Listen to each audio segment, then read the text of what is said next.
Hey, salut la gang! Aujourd'hui, une petite capsule sur les gouttières d'eau. L'été commence à tirer sa fin, on le sait, on veut que ça continue.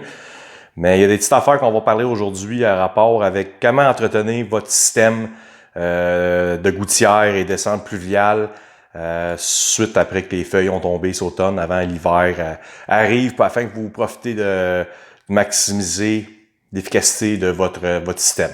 Bon ben, à tantôt! Alright, donc là aujourd'hui, comme j'ai dit, on va parler du système gouttière et descente pluviale. Donc ceux qui se demandent c'est quoi la différence, c'est facile.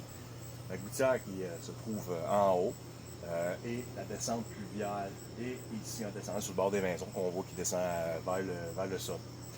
Donc première chose qu'on doit faire avant de, surtout après l'automne est arrivé, c'est de soit prendre une échelle, aller vérifier, s'assurer qu'il n'y a pas de feuilles ou de débris qui pourraient empêcher et boucher éventuellement la descente pluviale.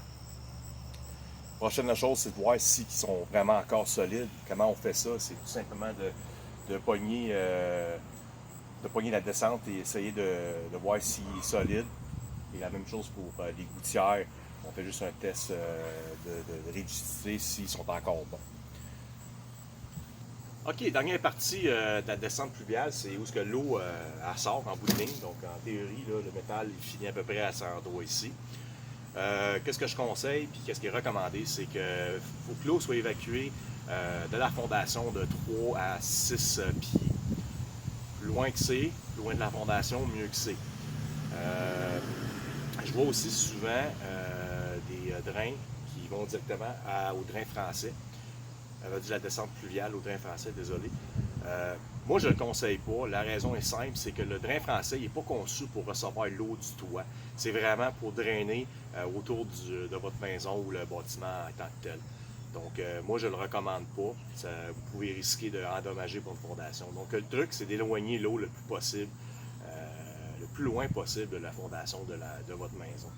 Donc, comme vous voyez, là, souvent qu'on voit des maisons qui ont juste une petite curve de métallique, ben regarde, c'est rien de compliqué, on peut juste les dévisser, l'enlever, y aller sur une quincaillerie préférée et ramasser un petit bout de plastique ou tout simplement le rallonger avec un aluminium, là, ça ne coûte pas énormément cher puis ça va vous sauver peut-être des tracas dans le futur. Donc, voici ma recommandation pour l'entretien, nettoyage.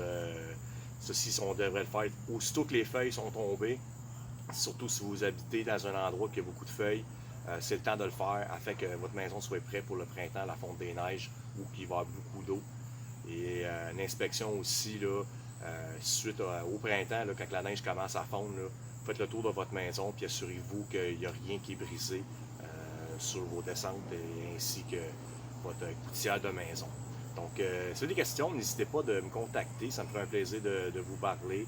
Vous avez des suggestions de vidéos que vous aimeriez voir. Moi, ça me fait un grand plaisir de partager mon information avec vous. Donc, à tous, je vous souhaite une très belle journée. Merci.